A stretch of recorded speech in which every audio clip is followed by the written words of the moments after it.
So guys, आज की इस वीडियो में बात करेंगे बल के कुछ अभिलक्षणों के ऊपर, यानी कि कैरेक्टरिस्टिक्स ऑफ फोर्सेस।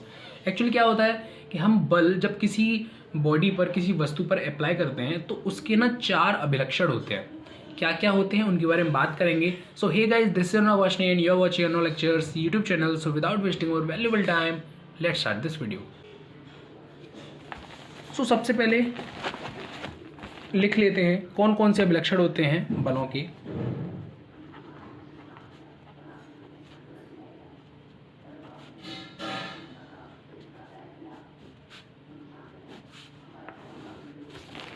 बल के अभिलक्षण।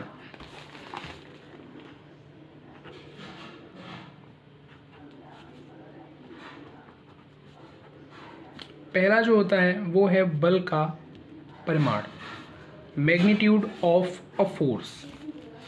कहने का मतलब क्या है, देखो कोई भी बॉडी होती है, कोई वस्तु है जिस पर कि तुम बल लगाओगे, लेकिन बल कितना लगाओगे ये क्या है, उसका एक अभिलक्षण है, उसकी एक विशेषता है। केवल ये बोल देने से कि किसी वस्तु पे मैंने बल लगाया है पूरा अर्थ नहीं निकलता है, ये बताना भी ज़रूरी होता है कि उस वस्तु पर कितना बल लगाया गया है। समझ रहे हो। एक चीज़ और कही जा सकती है बल के रूप में कि बल एक्चुअल में क्या चीज़ है। बल किसी भी वस्तु पर हम जब कोई कार्य करते हैं उसका आभास कराता है, उसका जो परिमाण होता है। कहने का मतलब जैसे कि ये कोई वस्तु हो गई, ठीक है। अब इस वस्तु से मुझे कोई कार्य कराना है, मतलब मैं इधर अगर कोई बल लगाऊं इस पे F, और बल लगाने से वस्तु कुछ दूरी पर विस्थापित हो जाएगी, ठीक है। तो वो क्या होगा, एक कार्य होगा, लेकिन वो कार्य हुआ, लेकिन उसका आभास मुझे कैसे होगा, इस बल के परिमाण से। जैसे मैंने 2 वस्तुएं ली, दोनों वस्तुओं का द्रव्यमान जो है सेम है, इसका भी m और इसका भी m। पहली वाली वस्तु पर मैंने बल लगाया लेट सपोज F1, और दूसरी वाली वस्तु पर बल लगाया F2। मैं पहले कंडीशन लेके चल रहा हूँ कि F1 is greater than F2, मतलब पहले वाला जो बल है F1 वो ज़्यादा है F2 से। लेकिन F1 और F2 क्या चीज़ें हैं, ये बल का परिमाण है, बल का परिमाण है।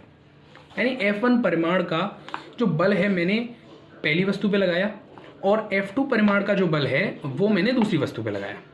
अब चूंकि मुझे पता है कि F2 का परिमाण कम है और F1 का परिमाण ज़्यादा है, इसका मतलब क्या होगा कि ये बॉडी इस बल के कारण आगे धकेले जाने का प्रभाव अधिक महसूस करेगी, लेकिन ये जो बॉडी है ये उस प्रभाव को कम महसूस करेगी।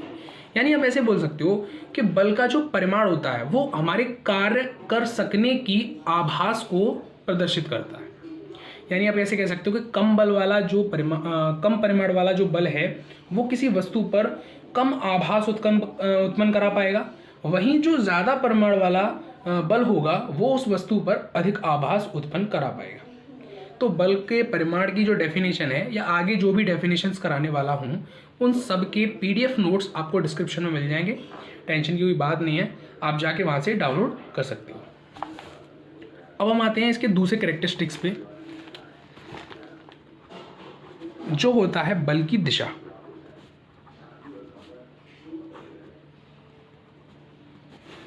बल की दिशा, डायरेक्शन ऑफ फोर्स।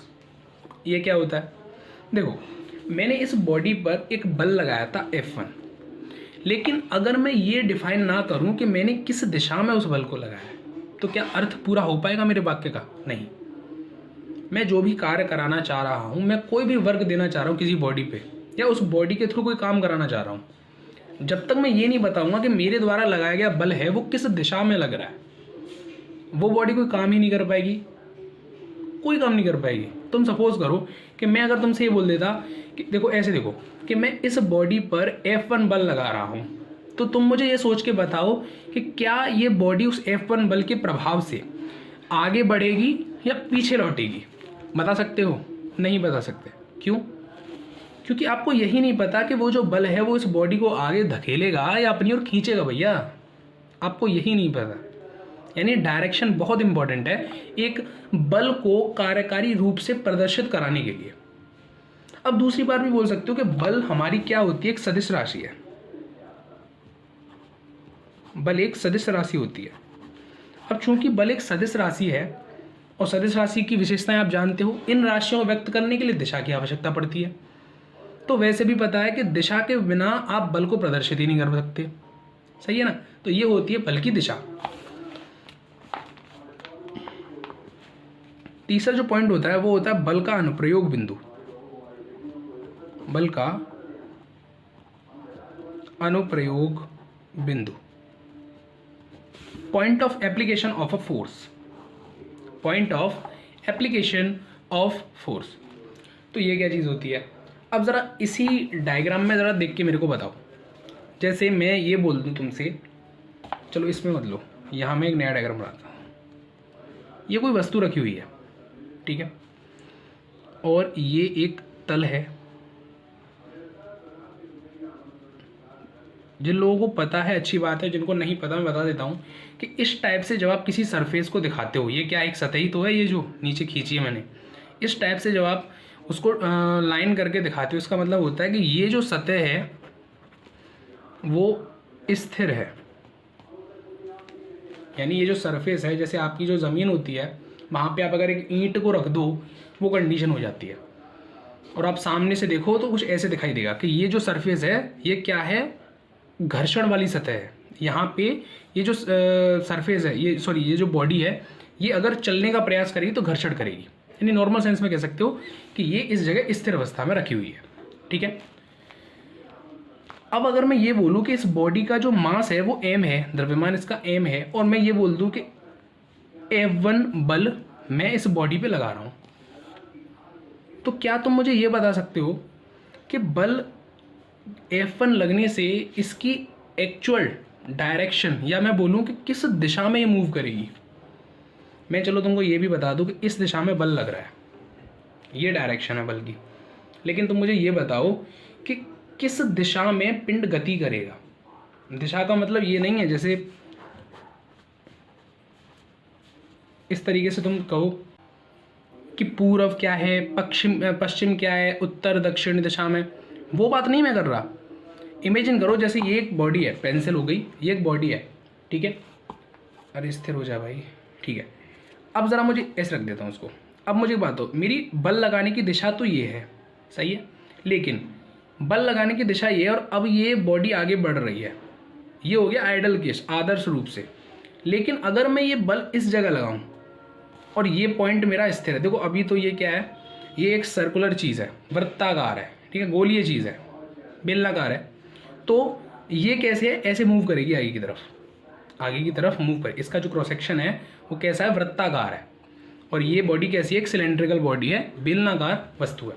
तो अभी तो ऐसे मूव कर रही है, लेकिन इमेजिन करो जैसे कि ये कैप हो गया, ठीक है, मैं अगर ऐसे बल लगा रहा हूँ इसके बीच में, तो आगे की तरफ ये मूव कर रही है, डायरेक्शन ही मेरी ये है।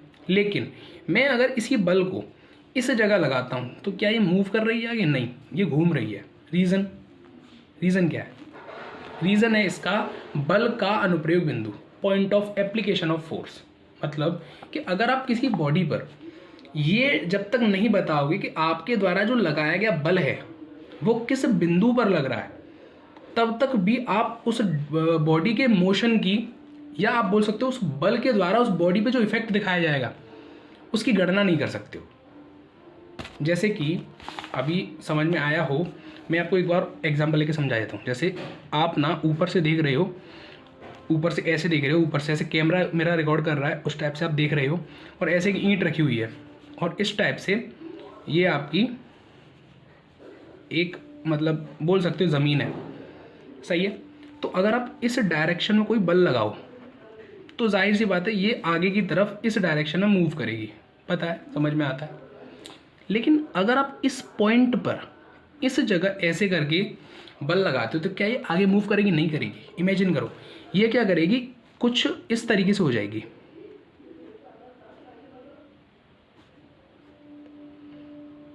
कुछ इस तरीके से टिल्ट हो जाएगी। ऐसे अगर तुम बल लगाओगे तो इसके बाद ये इस अवस्था में चेंज हो जाएगी, कुछ ऐसे टिल्ट होगी, आगे नहीं बढ़ेगी। इसका मतलब क्या हुआ कि एक बल के किसी वस्तु पर सही प्रभाव को अगर हमें जानना हो तो हमें उस बल का जो वस्तु है उस पर किस बिंदु पर प्रयोग किया जा रहा है उसको भी बताना पड़ेगा। दोबारा समझते हैं कि अगर आपको किसी वस्तु पर किसी बल के द्वारा जो प्रभाव उत्पन्न हो रहा है वो पता लगाना है, तो आपको ये बताना अनिवार्य होगा कि आप उस बल के अनुप्रयोग बिंदु को बताएं कि वह उस वस्तु पर किस बिंदु पर कार्य कर रहा है। जैसे मैंने बताया कि अगर मैं बोलूं कि ये जो बल है, लेट्स सपोज कि F परिमाण का बल है और इस दिशा में लग रहा है लेकिन उसका पॉइंट ये है, तब आप इसकी और अच्छे तरीके से गणना कर पाओगे कि ये जो वस्तु है किस तरीके से मूवमेंट करेगी। तो ये एक और अभिलक्षण होता है, कैरेक्टरिस्टिक होती है एक बल की, कि आप उसको इस तरीके से डिफाइन कर पाओ कि बॉडी किस तरीके से मूवमेंट करेगी। आई होप समझ में आया होगा। लास्ट पॉइंट होता है इसका, फोर्थ पॉइंट जो होता है बल की क्रिया रेखा। बल की क्रिया रेखा, line of action of force. Line of action से मेरा क्या मतलब है, लेट्स सपोज कि कोई बॉडी है, ऐसे मैं बनाता हूँ एक 3D व्यू बनाने की कोशिश करता हूँ।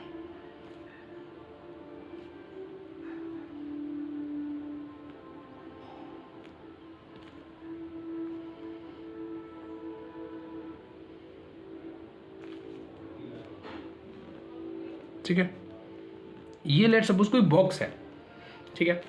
अच्छा, इस बॉक्स का अगर मैं बोलूं कि केंद्रीय अक्ष कहाँ है,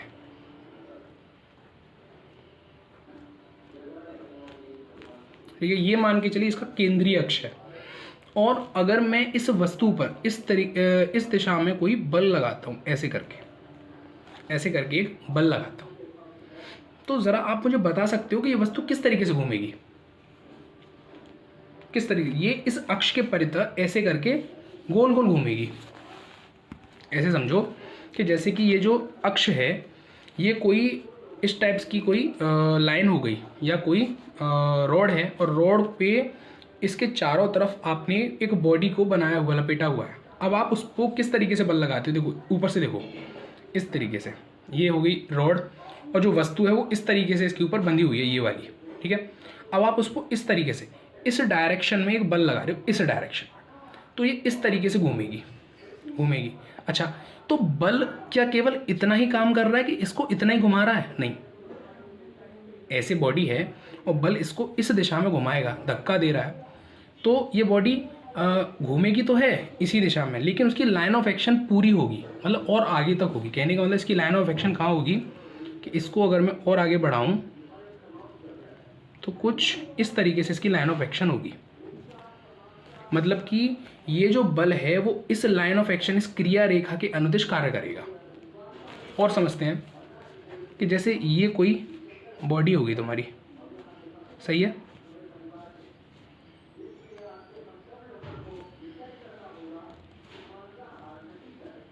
इस टाइप से कोई बॉडी है, थोड़ी सी टेढ़ी बन गई है पर बॉडी है। अब अगर मैं इसको इस सीधी दिशा में, या सीधी ना बोलकर मैं कुछ इस तरीके से इस पर बल लगाता हूँ, कुछ तिरछा बल है, जैसे ये इसका एक्सिस है, सही है, तो मैं इसको इस तरीके से बल लगाता हूँ, इसकी क्रिया रेखा क्या होगी, इस तरीके से इसको अपन आगे बढ़ा देंगे और थोड़ा सा पीछे बढ़ा देंगे, तो ये हो जाएगी इसकी क्रिया रेखा। तो अब हम बात करेंगे बलों के प्रकार के ऊपर। आपके सिलेबस में टोटल 3 टाइप के बल दिए गए हैं, तो चलिए जल्दी से उनको हम समझ लेते हैं। तो पहला जो बल होता है वो होता है आपका तनाव बल, इंग्लिश में इसको बोलते हैं टेंसाइल फोर्स, ठीक है। क्या होता है, जैसे कि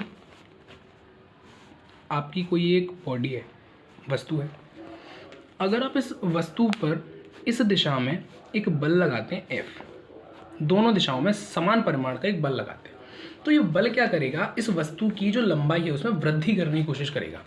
जैसे मैं बोलूँ कि इसकी लेंथ क्या है, L है, और आप अगर इस पर F बल लगा रहे हो इस वस्तु की अक्ष से बाहर की ओर, वस्तु की अक्ष पे, केंद्रीय अक्ष पे बाहर की ओर, तो ये क्या करेगा, इसकी लंबाई को बढ़ाने का प्रयास करेगा। तो ये जो बल होता है यही कहलाते हैं हमारे तनाव बल। कहने का सेंस हो गया कि अगर कोई ऐसा बल जो किसी वस्तु की लंबाई में वृद्धि करने का प्रयास करता हो, वो बल हमारा कहलाता है तनाव बल। बस एक इतनी सी छोटी सी बात होती है। अच्छा, अब इसके बाद हम आते हैं दूसरे बल के ऊपर, जिसको बोला जाता है दबाव बल।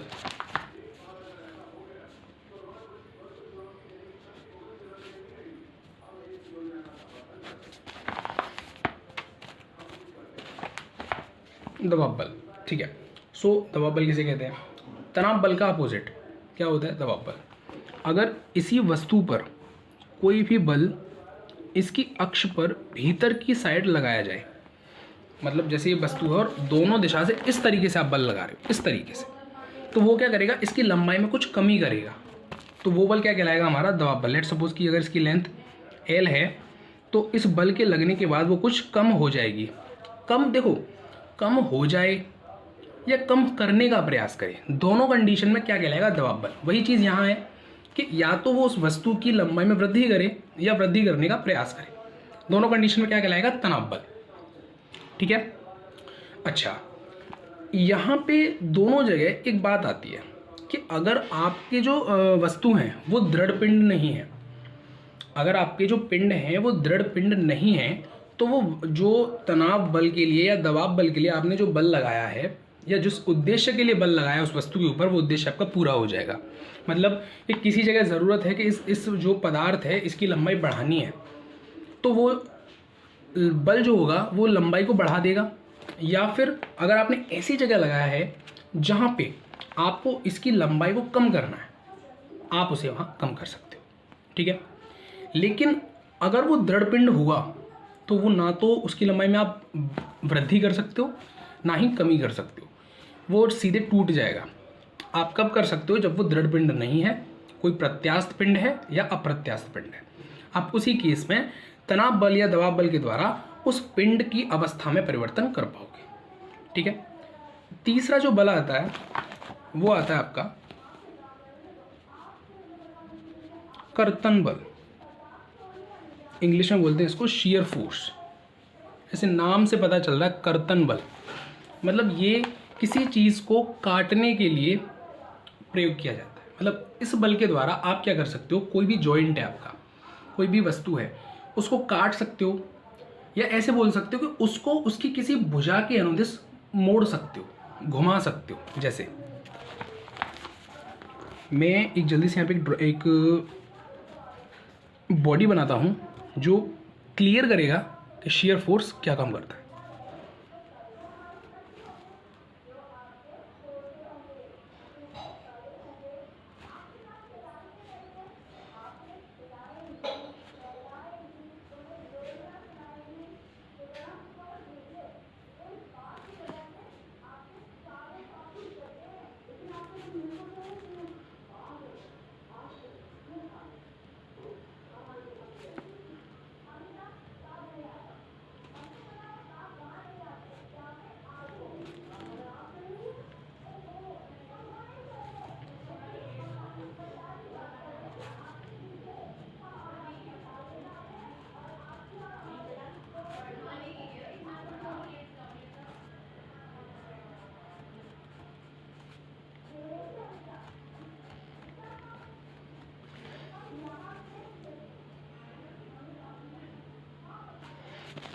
देखिए, क्या आपको लगता है कि आपने इस जॉइंट को कहीं देखा है?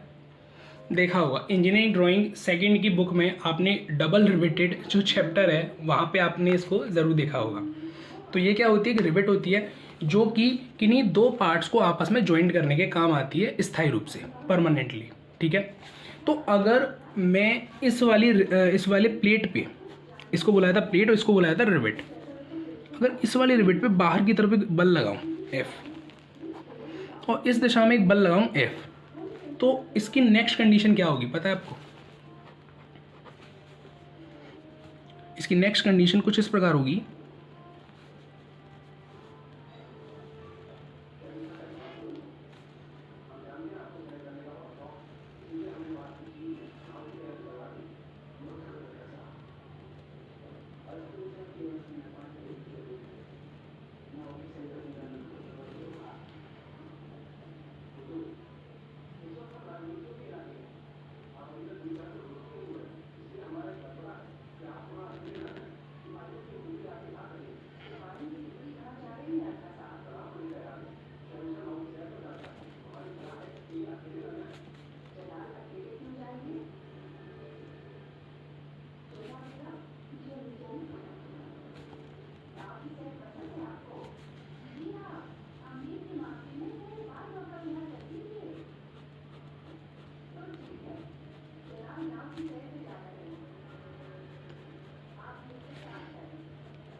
एक और रिवेटेड जॉइंट आपके आगे तैयार है।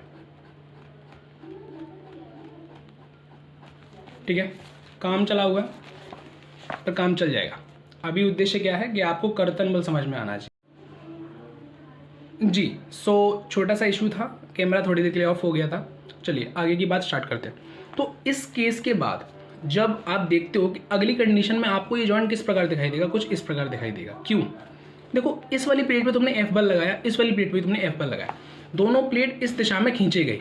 जब दोनों प्लेट इस दिशा में खींचे गए तो क्या होगा, वो इस जगह से कट जाएंगी। जो रिवेट है वो इस जगह से कट जाएगी। तो क्या होगा, आपका ये जो जॉइंट था ये अलग अलग हो जाएगा। दोनों जो प्लेट्स हैं वो दोनों अलग अलग हो जाएंगी। ठीक है, यहाँ तक बात समझ में आई। तो अब ये जो बल F होगा, क्या बोलोगे इसको? तनाव बल। भाई पहले मैंने तुम्हें क्या समझाया था कि जो वस्तु की लंबाई में वृद्धि करे उसे तनाव बल बोलते हैं। तो क्या तुम इस जगह पर इस बल F को तनाव बल बोल दोगे? नहीं बोलोगे। क्यों? क्योंकि ये देखो कि उस बल ने कार्य क्या किया है। मैंने बल को किसी जगह पर लगाया तो है, लेकिन उसने काम क्या किया है उस जगह पर? उसने क्या करा है, एक रिवेट जॉइंट को काट दिया है बीच से काट। जरूरी नहीं कि कोई चाकू ही होना चाहिए, कोई नाइफ हो, कोई चाकू हो जो कि इस तरीके से काटे। नहीं भाई, बल कहीं पे भी आप यूज करो, किसी भी तरीके से यूज करो, अगर उसका उद्देश्य क्लियर हो रहा है, किस जरूरत के लिए आपने वो बल लगाया था, तो आप बोलोगे कि वो बल किस प्रकृति का है, तनाव है, दबाव या कर्तन है। तो कर्तन बल में कंफ्यूजन होता है भाई। कर्तन बल का जब भी आप कर्तन बल यूज कर रहे हो, कहीं पे न्यूमेरिकल सॉल्व कर रहे हो, थ्योरी लिख रहे हो, ध्यान रखना कि अगर वो एफ बल किसी भी चीज को काट रहा है, उसका मतलब क्या होगा, वो कहलाएगा मेरा कर्तन बल। तो यहाँ पे जो बल था वो कहलाया हमारा कर्तन बल। सो आई होप आपको ये जो वीडियो है समझ में आई होगी। वीडियो में मैंने कोशिश की है कि आपको हर एक चीज़ को एकदम क्लियरिफाई कर सकूं, इजी लैंग्वेज में समझा सकूं। अगर आपको वीडियो अच्छी लगी हो, प्लीज़ गाइस वीडियो को लाइक कर देना। चैनल पर नए हो, चैनल को सब्सक्राइब जरूर कर देना। अगर आप यहाँ तक बने हुए वीडियो में, इसका मतलब आपको वीडियो कहीं ना कहीं अच्छी लगी है। सो गाइस सब्सक्राइब वाला बटन ज़रूर दबा दिएगा, अपने दोस्तों के साथ शेयर कर दीजिएगा और कमेंट सेक्शन में जो भी डाउट है उसको लिख दीजिएगा। मैं आपके सारे डाउट्स क्लियर करने की कोशिश ज़रूर करूँगा। सो गाइस मिलता हूँ आपसे और ऐसी अनदर इंटरेस्टिंग वीडियो के साथ। तब तक के लिए बाय बाय।